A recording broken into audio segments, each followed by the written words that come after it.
ตัวนั้นเองเดียกับบุละเนี่ยแม่ก็มันใส่ตองขั้น organizer เองอันนั้นเต็มปุ้ยเทปก็อารมณ์ของเขาเนี่ย organizer ลำพังก็จะintroduction กันเป็นแค่ทำไงต่อแล้วว่าตัวนั้นเดียจันจินตั้งปุ้ยที่ introduction นั่นที่กันอุณาที่พวกเขาอันนี้มิสเตอร์อินเดียนับปากกัน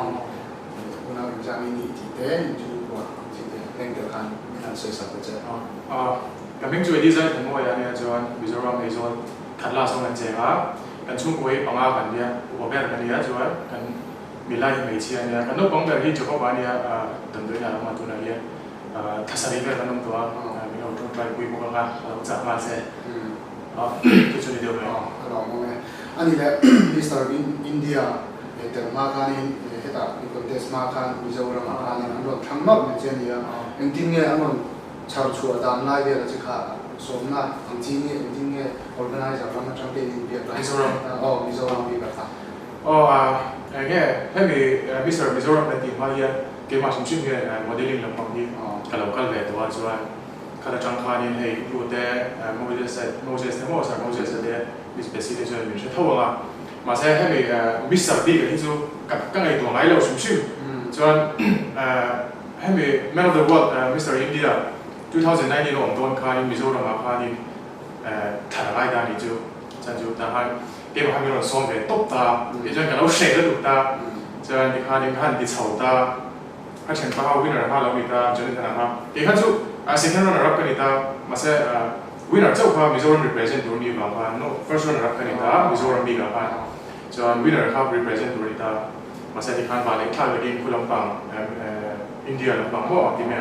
ลำปังพาอยู่เราซ้อมตาจนวันการเอ็นทรีอย่างพามิโซรัมก็ represent เป็นที่เจ้าตาที่จูอันนี้แหละเขามีอันนั้นซ้อมเสร็จที่ยุชยเวลกันอย่างเงี้ยจิมกันจีเตยิงสัสๆแต่มีที่อีไฟเฉาตามไล่เตี้ยเนี่ยจิมจูกับกันหน้าไรตัวเกี่ยวกับตัสเตนกันอีกแล้วจนพันจนกันอีกแล้วตัวมาเสียริบูลเลอร์ตั้งจนกลุ่มที่กันที่ทำอะไรติดตามจนเนี่ยการไฟเวลตัวจนจูเกี่ยวกับชิมว่าพวกเขาที่มีรถส่งมาพันอย่างเงี้ยดูเงี้ยเด็กเสียเกี่ยวกับพันนี่มีผู้สนับสนุนตัวเขากัดจ่าแบบที่นี่เกี่ยวกับว่าเรื่องรู้ตักพวกเขาเนาะจนเขาพูดแล้วก็ว่าเตลโลเองก็ได้ให้ชาวโมเสสเนี่ยนะพอให้มิโซรัมบีกับfor the suit session กันเลยคันเก่งถูกตกบอลกันเดียวกัดเทเราจริงๆกันดีกันล้ำเรากันดีเกี่ยวกับพวกเขาเองเนี่ยอินสิตเลยนี่ที่กันดีตามาพันกันเดียอินเดียสุกันตัวให้กันจูอินเดียเรามาแบงก์โรนี่จุ๊บ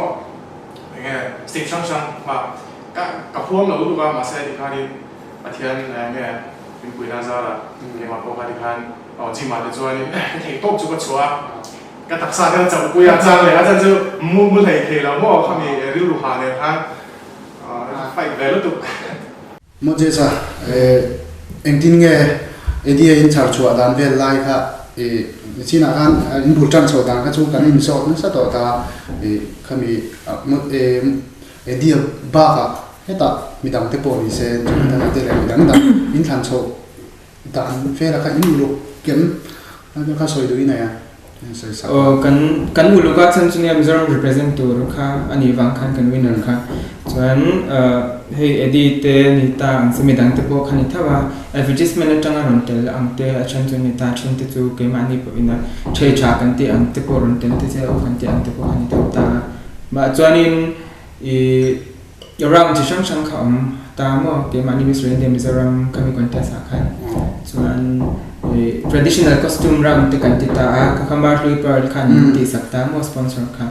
chuan formal kami big khan omle ta kami kha emo escape in ti sakta ta Mizoram big kha chuan Man of the World India an hak tur ka sei lo tai lan zu kha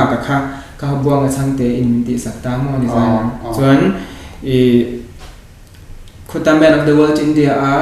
an traditional costume kha DAP ka hianin heritage Mizoram anita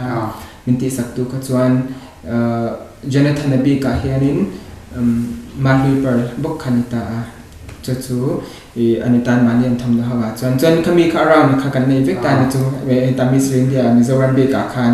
chuan talent round kan ti bok ta chuanin finale za kan shotless round kan ti ta kan ti kan ta chuanin Edia big hi kutami sir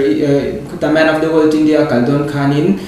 kuku fitness hub khan train char ta body vel kha chuan Jonathan abi ka kha soile taila anglo slick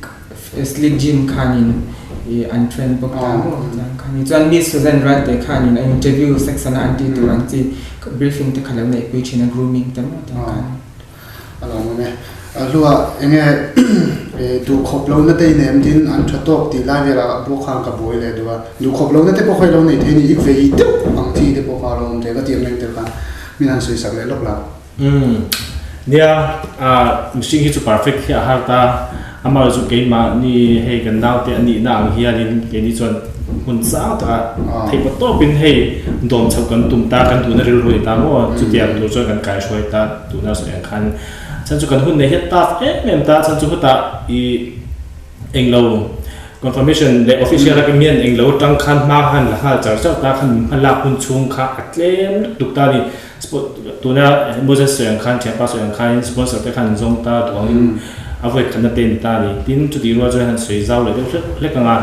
achan chu mizor la avoi khan na ni wangin mb ka hemo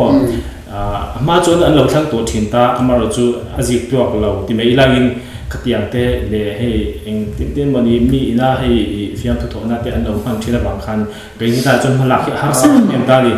amaro chu I tuna ma salama lo se to khalin ka thian pa ina ne na khatiang he bis besi te ka han tia han tang ho to bul kan tan chuan ke ma big sim sim ma he mani poni thau garinga bul ka tan to chona vor to pathleng tu ne ki hi ke ma ina ka in tui dan le ka tum dan tun thlenga he ka kal da step ani jumo voi le khata hen thili ka ti hloi ngai lo ta mar chu thil pakhat ka ti dona de soin ka siam to re chu avor to theng lo hen ko ngai lo ve thung ta ni ka kha ania wang khanin an mani apo hian be sin ne kan nei sanga chu ti ruwa chuanin an mani pon mo pro me ka sa e ma ani pon an sia thei pa top chu an ti ve tak meu mai Amazon apo hianin ke mani ponin kong le na ma chuan kan nor ma mi o niang ti chang chu kan ne ya amaro chu na kin hun tu kan thlir kan ha them box ya khamia wang khanin I achana chuanin an mani po kan ei din mun shoma chu kan dang ti chu kan hei lo amaro chu an mani an tum na zar le an chung kwa te an thian te ina an support na zar le zora mi pui te support na zar hetian ti an thleng result an mu hi atira chuanin ta tyo ma se ha thin jo mai lain alomum ne tro ta khanin in nang mania enge in thanem ngai na te pakha mizoram ta na thanem ngai na kha zer ko ka ni fom ken vet ani la bitsi photoshoot chungchang vel kha ka jot lok du cha enge kan mister te hi la kan boi tha kan allo zai lo ve viu the ni palian deu si hian zai lo ve deu te pokah lo the ta khanin enge comment pe du kan nau te an fela thuan oya hey atir te chuanin top 5 finalists anita amaro chu pakhat kha har sabna wangin rontel theilawa pali anita pali kha shoot an ngai ta ni an mani zinga he adb he chu modeling lampang lo tuile ram duak alo ti china wangin azaiyawa midang te experience la nei mia lo anni an koi khat na tur anni photoshoot ang te po studio shoot te outdoor pani se khatyam official taka shoot tur amaro chu experience la nei mia si lo chuan soisen na tur an omlo an la an cha amaro chu shooting kha car khat chungin enza dress vel nge kan han shin han soila ka life story kha han soila ani khat ni day 1 timea gym ma kuku fitness mo ta ya khata chang khanin formal mo LBL lodge ta khanin kuku fitness hub ba kan ti zo khanin kan phele ta khami zo khanin outdoor shooting mo ka khanei le anita khatya khanin ni khata remote po mun thuma ti khanin kan hantia outdoor shooting page chu tlai thim ma in ne ang u kan tia amaro chu kan ti ta man lawa thim ma chuan a thim ta a light la kha kan lo in ring box si lawa soft box pakhat chia hi kan lo nei box si ne ti zo sha kan du box ya Falkland tro kan chu ti na kha Falkland kan director hian in soft box kha putangai chu yang chuan ni kan huai chu tiang chuan na cha studio a phokhanin voi ni kan nei pui ta traditional costume mo de formal kha kan nei pui le ta ti khanin car khat pot ting lo chu mi chung chuanin khatyang voi nga pen kha shan shanin kan ta khanin khala ka khanin kalai ka chu du to ke idea ka zo tai du che inge mo pal kha ni something like how many ti dem idea ka na la ra ni ka ka ro ka wal pa kha om ta kha inge comment pe du em an soi na sa ni an ti fu to lo inge mo wa khan ti der ti kha om ta ingeเนี่ยก็มีก็คือก็อาสาทำอย่างนึงแล้วก็ที่เราโพสต์ว่าต่างๆเช่นเกมี่พวกเขาคุณอาคารินเขามี underwear shooting กันในทางคารินกันดีไซน์อะไรตัวเราคารินสาเหตุว่าใต้ตัวก็กระทับเห็นกันที่จนเกมนี้คอนเทสต์ปุ๋ยเด็กพวกเขาดุยนะสานี่จริงว่าแค่นี้เกมมาพวกนี้เราอันมานี่ชิมพวกเขาใต้ตัวเราอันละหายสิเราแต่เขากันอันเราหนุ่ยนะฮะเราถิ่นริมต่อเสียก็ดีไซน์ที่เงี้ยอินมุสิตมีน้ำมันที่ผมมาสับเรื่องตัวรินเดียก็ดีขัดที่เราอินหนุ่ยเงี้ยไดมอนด์อังจีอ่ะหัวเขาบอกก่อนเขามีพวกขัดก็ให้2,500เวลาเดียวที่所以เสียฮะการทำตัวบ็อกซี่เราโอ้ขัดที่ขันก็ขัดตบตานี่จะจวนอาทิตย์ละจะหลังเราตาจวนตัวอยากการหันหลุดเชี่ยขันนี่เงี้ยอารมณ์ฝันตานี่จะว่าก็มีมันกับบิลเวนัสตัวจวนเรากันชั่วก็ดิจูถ้ามีอะไรนั่นประคัดถ้าจูกันชั่วก็ถ้าแต่กันชั่วขันวิดีโอขันเราละตัวเสียวิดีโอมาขัดที่ขันบิลเวนขันมวยตัวเสียแล้วเอ้ยเราต้องกันชั่วไหนก็ได้รู้ว่าจะมาเสียมวยตัวเสียเราขัดที่ขันเอาเลยก็ที่กับว่าผมตบตาเนี่ยนะฟูเราขัดจูเป็นแบบทางนี้ไอ้เนี่ยมันชอบกับส่วนนี้เนี่ยที่ไอ้เนี่ยมันให้กันติดไปยันมีเจ้า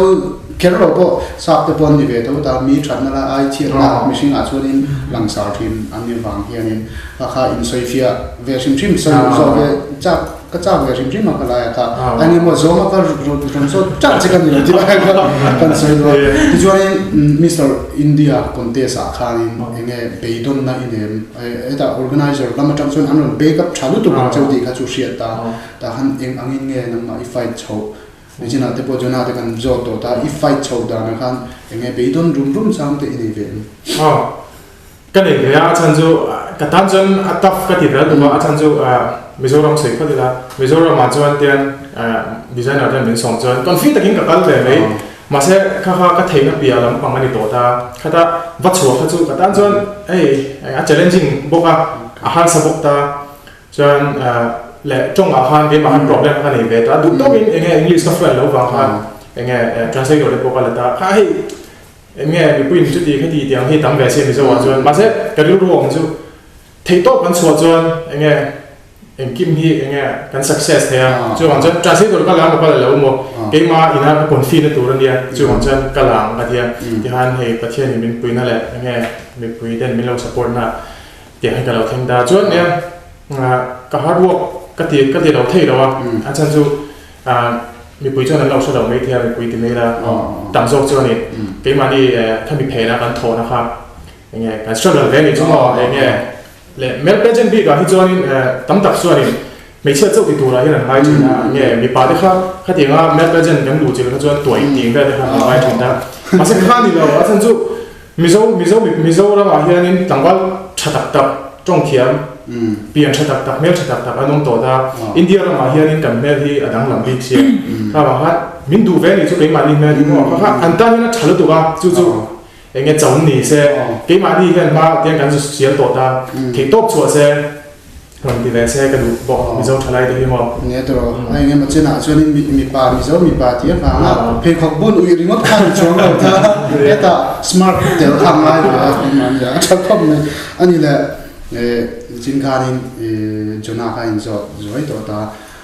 IG นำมาเห็นให้ตัวนั้นชวนอะไรนี่ Instagram ที่เดินคนนั้นใช้ YouTube เข้มอินเองที่เงินดันละจีน่าจะพอแล้ว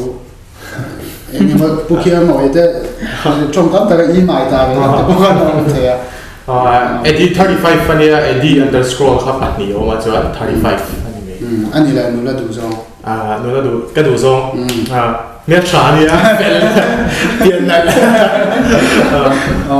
phi tiền rằng nghe cái mà cho nên 61 point something về cái này mà 61 cái gì anh này là tôi nói hiện nay Mizoram tan hiện nay thil pakhat chau ti thei om ta se ti thei don ta din huna dim ta la enge ti na sak bero Mizoram tan hawa han le nia Mizoram tan thil pakhat lo ti thei don tai la ka du chu modeling line an kal sa sa notice state function hian shalo na tam khop me India ka ma po hian chu tu na po hian he tian Mizoram ka represent a notice mi le sa le cái mà Mizo culture le aram mi pui te hi cái awareness mo cái tiếng ha cái sự sự muốn sang sang ok acha khop me ani le top 7 ni juni phata ni anh nghe nang ma nghe celebrate te ang sa chung le lúc tai la anh nghe kami an han thang tan no me cha in le sei phai cái in base lo do ga tira phan top 15 cái thành viên cái đầu top cái dia mà sẽ top 15 hao cái chuyện bao Jonathan này hắn tiếng ta cho top 7 là hắn mình buông lại ta mà sao bây giờ hắn cái dia hay cái mà cái surprise là đúng không à cái chơi cái lúc buông to là cái nón to tụ khác top 7 cái thing to khác hay rồi nó buông mình là rồi sẽ hậu lúc tụ cái tiếng đó thì sẽ cái mà hắn buông cái đấy cho nên thì hắn top 7 nó trang hắn second rồi hắn mình rồi ta cho second runner up mình hoàn thành ta celebrate vóc tàn vô cả thiếm lo thì khan cái chung thì cái gì đó top second runner up cái dia cho anh cái hoa cái room mà han cái trong trai chút chút thì đấy mấy celebrate vóc phun anh này ta han Mr. India contest ini na anga inu na angin nge tang lam na om ama le atnu ngai tuin em ang nè dang lam na chu tam nu tu ba chan chu cái mà hian mi pui ma vom le he tiang a in kong te stage han lo na tia le tiang ve ha cái mà sum sum confidence cái này lo du ba nge zam chi cái này ve mà se he tia nge modeling line ka kala tia ka zu represent ta cái mà hiện tam ta confidence min boost ta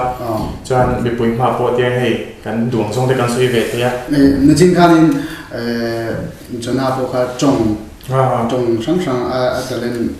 ang te kan ha chu ve Mr. Indian contest apo khan yang mo kha isu sabe ala khan kan siwa tuna hian life izai mai tha ka cha ko ma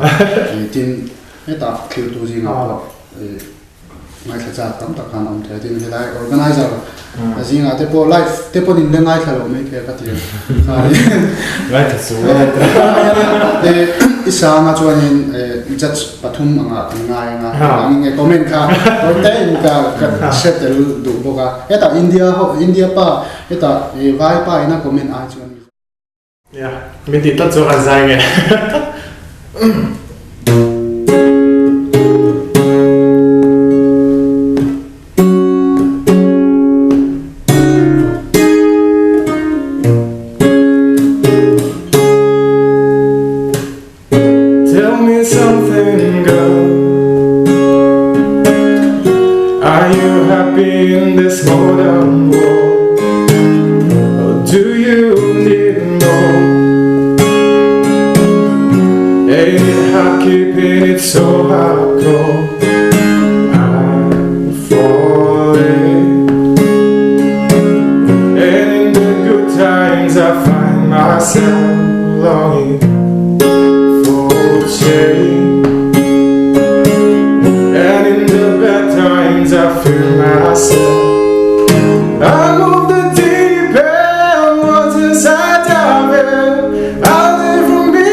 tôi hay giải rồi chuyện này comment cả tối tế tất in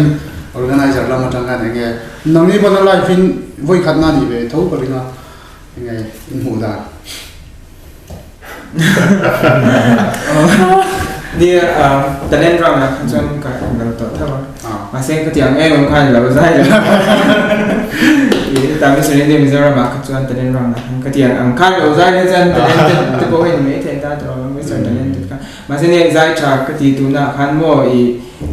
nghe hey Mizo chu music video xem tam tak kan ta khan tam tak ai khan in thiam zo đi bộ xem tôi đó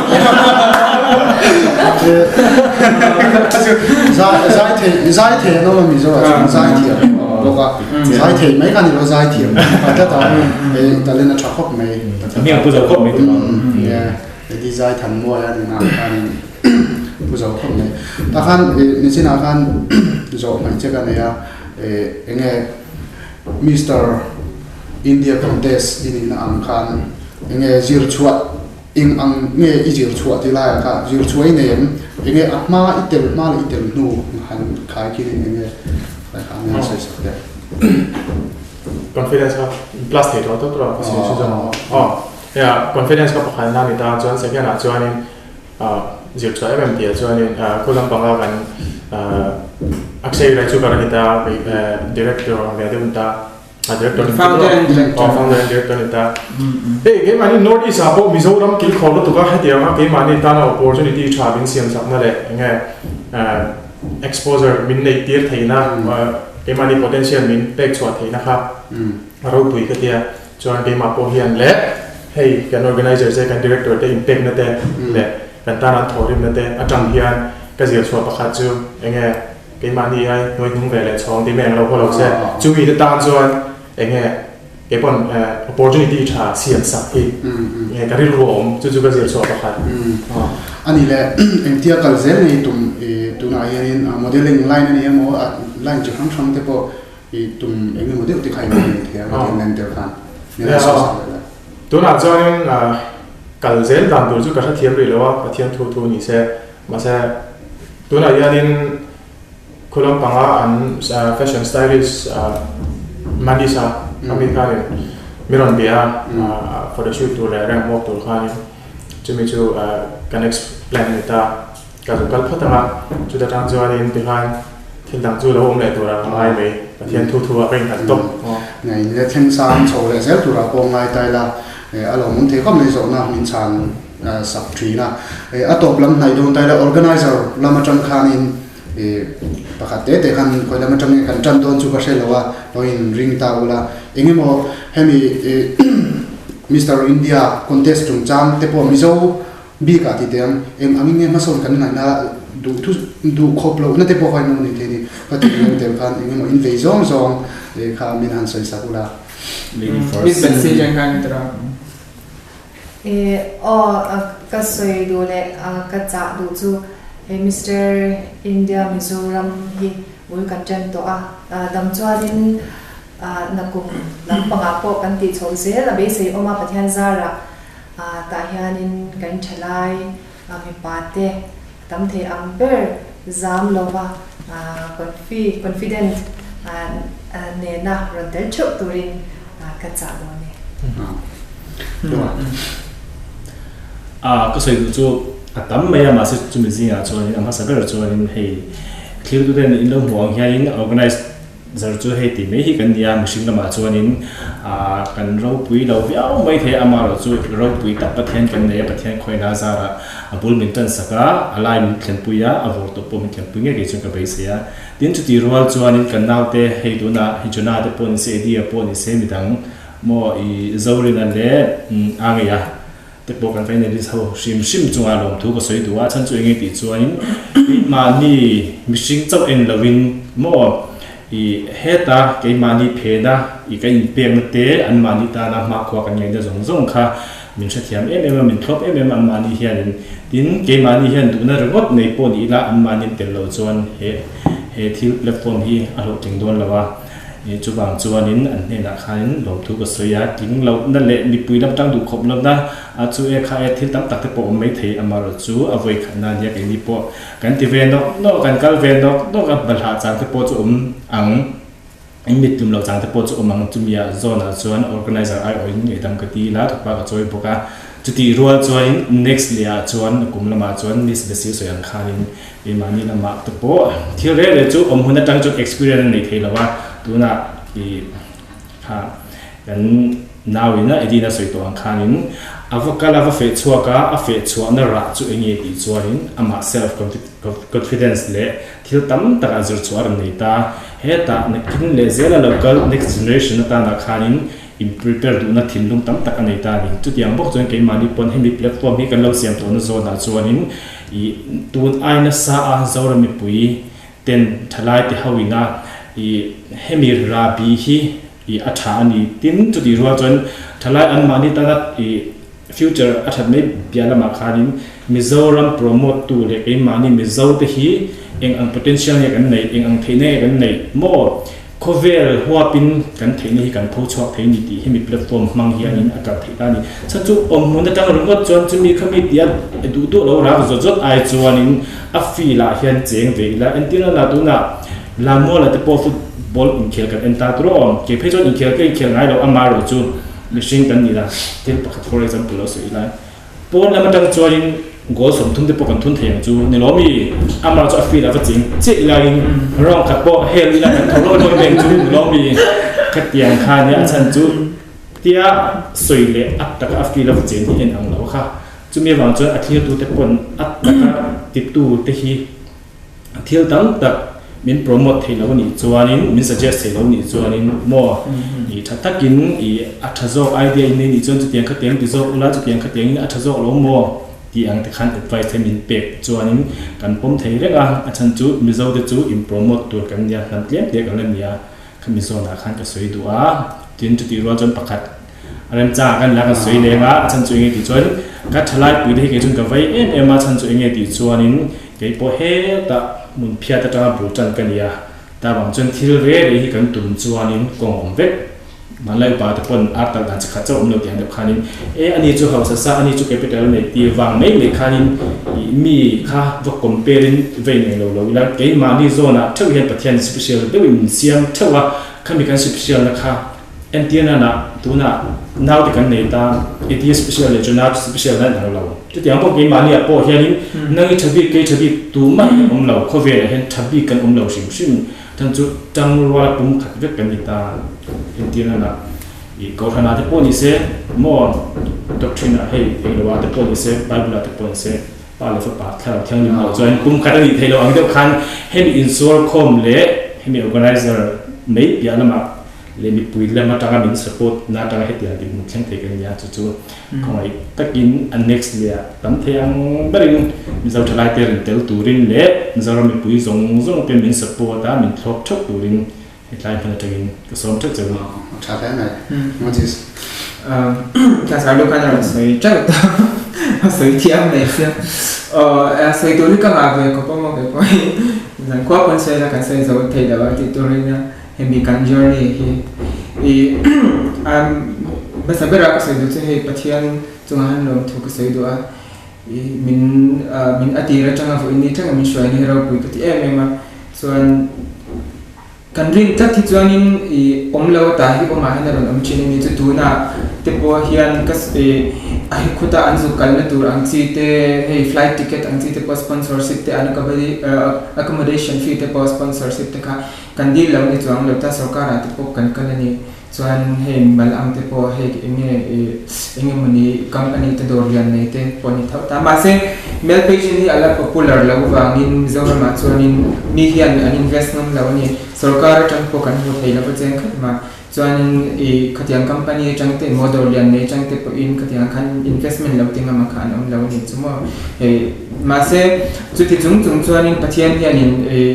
min pe ve zela khatia ang chia kan sum ma mo ang chi te po kha akuna hena ma hena min puang chak thina ka kha lo khatia pathian na hen lo thu soi san lo kan ban ka sia chuan